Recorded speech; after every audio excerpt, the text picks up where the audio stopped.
Hello everyone and good morning. Thank you so much for coming to my channel. This is Isa, your creative designer, saying I hope everyone is having a great morning. I am coming to you today because I promised episode 3, interior design episode 3. So today, I'm excited for one because I'm up to 93 subscribers. Yay!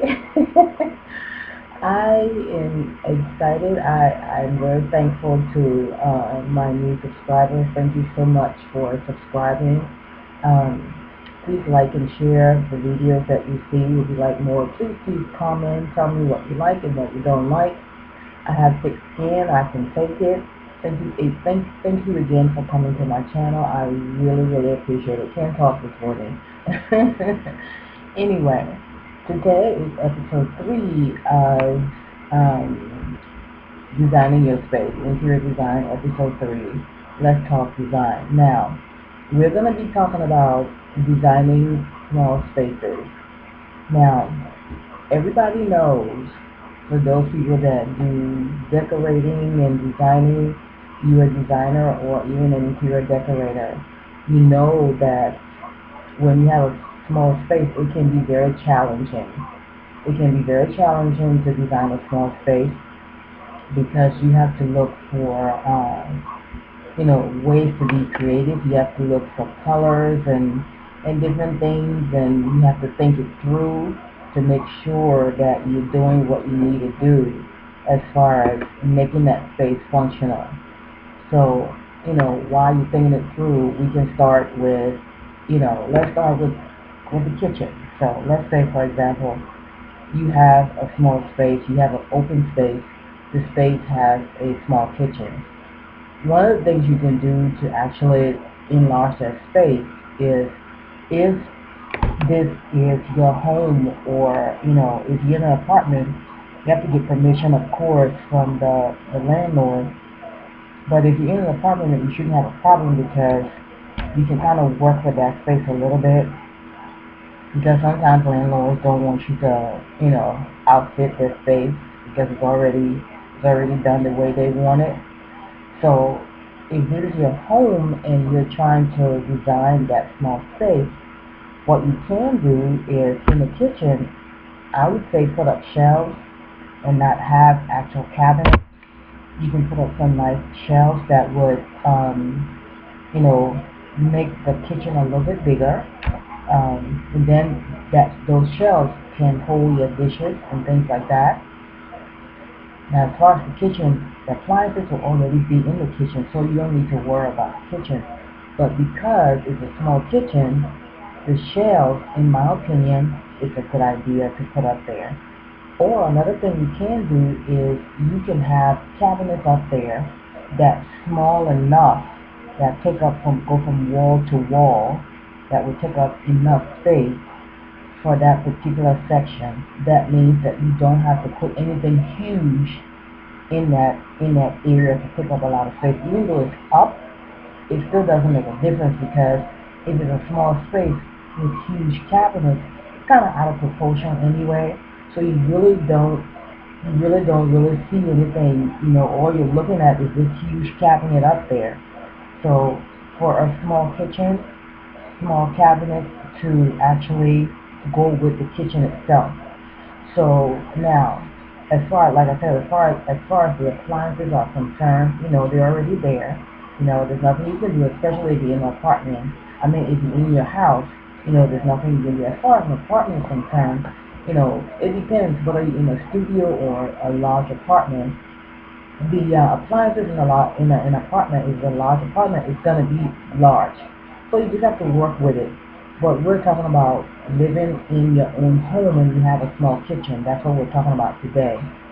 Um, so with your appliances, um, is your choice really, because if you have a small house and you have a small kitchen, it's nice to have nice appliances. Of course, it really is.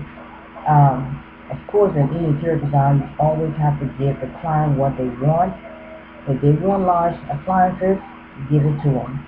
If that's what's going to make them happy, that's what's going to function better for them in their kitchen, let them have it. Um, give them a choice. Don't limit them to what they want. Give them what they ask for. Basically, the clients, interior design for me, clients are always first. I'm sorry. It's not about me, it's about them. It's their space, they have to live in it. So you have to give them what they want.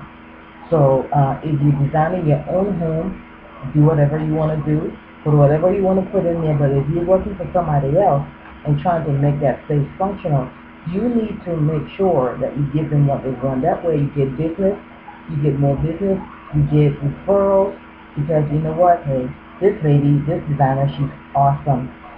She came, she designed my house, she laid out the plan, she gave me what I asked her for, and I am pleased, I'm happy. So I recommend this person to you to design your home. That's how you get more business, that's how you get more customers. So the clients are always first. Just give them what they want, please them, make them happy, okay? So once we get into the living room area, the living space, now we're talking about a small house. We're not talking about a 5,000 square foot home. We're talking about a house around 1,000 square feet, 1,200 square feet. That's what we're talking about. Now, for something like that, you're looking at again, I can't really say what the what the space is going to look like. It could be an open floor plan. It may not be an open floor plan. But if you have an open floor plan, the space is may look a little bigger, but you wait until you try to put some furniture in there. Oh, it's gonna look even smaller.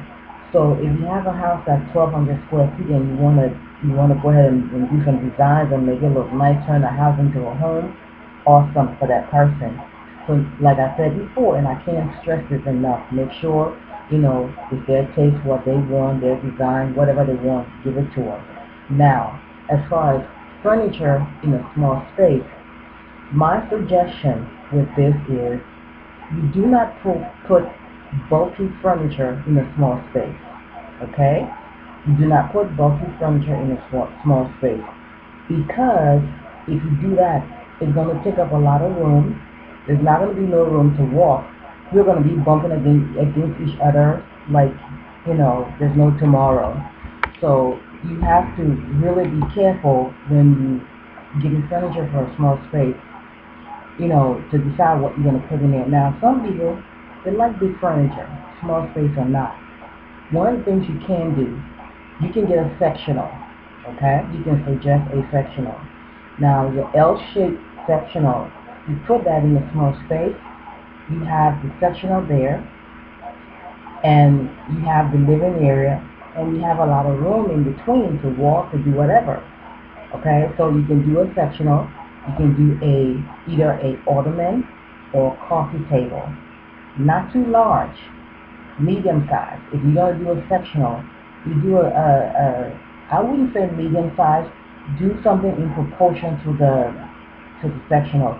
Don't get a huge sectional and then get a small table. That's gonna look really odd.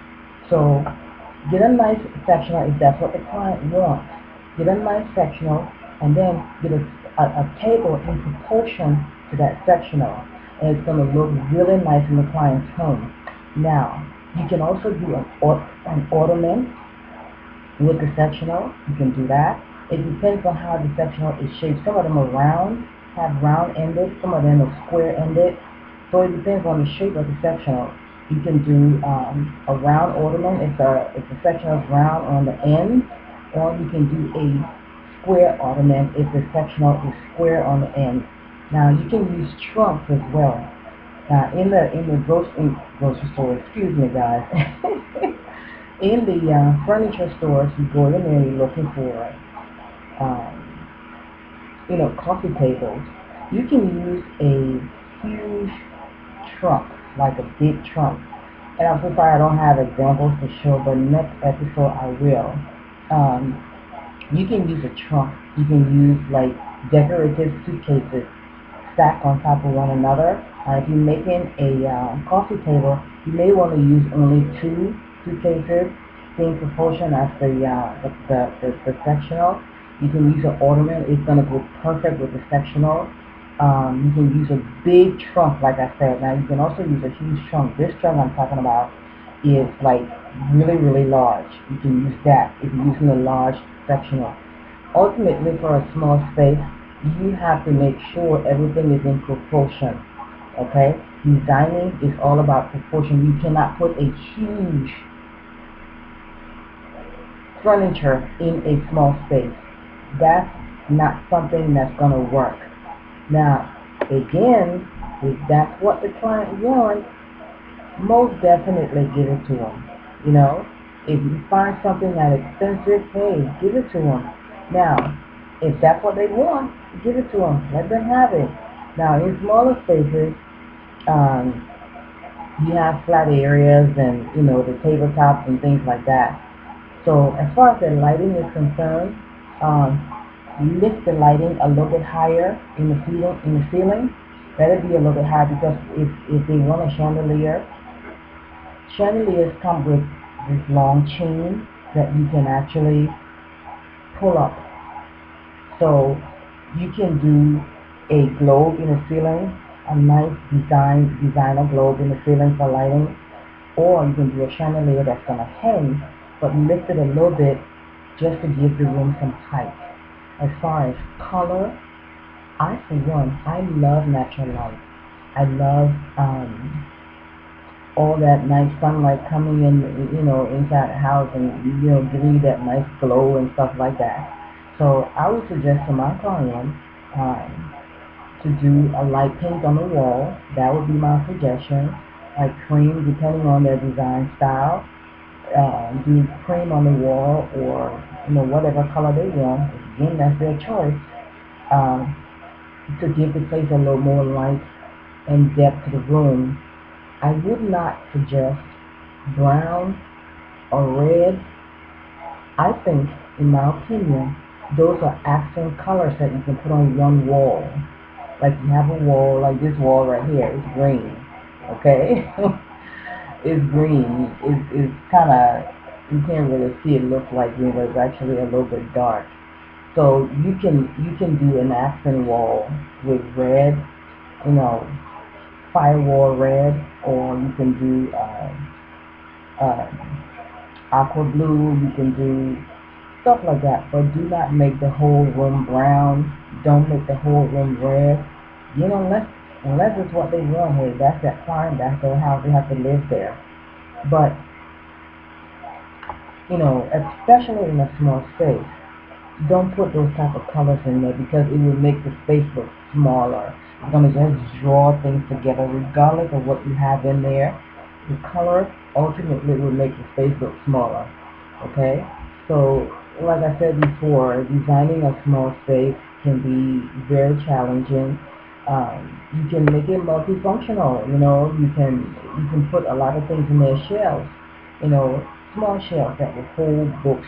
Do not put a huge um, entertainment center in there because to me that's not going to work. You can put one in there, but let it be one that will hold, a strong one that will hold, if possible, a TV, a strong one that can hold books and artifacts and things to put on the wall like candles and things like that, multifunctional. If you're doing an eclectic design, of course you're going to have things like that to consider as far as the space is concerned. But as I said before, designing a small space can be very challenging, and it can be fun as well. Regardless of the style, the most important thing to the designing a small space is to actually invest in pieces that you can use for more than one thing. Okay, invest in pieces you can use for more than one thing. That way you're not spending a lot of money and you have pieces that you can use for shelving. You have pieces that you can use for um, possibly a DIY coffee table. You never know. It just depends on what you want. You have things you can use for a buffet, you know. So you can put a lot of things in a small space, but let those things be in proportion where there's not gonna be you're not gonna be bumping everybody bumping against each other like that. Okay, so that's it for today, guys. We were talking about designing small spaces. Um, I'm gonna come back in episode 4, and I promise I'm gonna have some samples. I have been really busy. I haven't had time to actually go to the store and get the samples, but I'm gonna have some samples to show. We're gonna be talking about other things next time. I have to figure out what I'm gonna be talking about next time, but it comes when it comes. Alright? Thank you so much for watching. This is Isa, your creative designer, saying everyone have a great day. Wherever you are in the world, God bless you, and thank you for coming to my channel. If you have not subscribed yet, please subscribe. Come back and keep me company. Like and share for me. You can find me on Pinterest. You can find me on Instagram at same 2016 and Pacing 55. You can find me there. You can find me on Facebook. I'm all over Google. So thank you so much for coming, and again, have a great day. God bless. Bye-bye.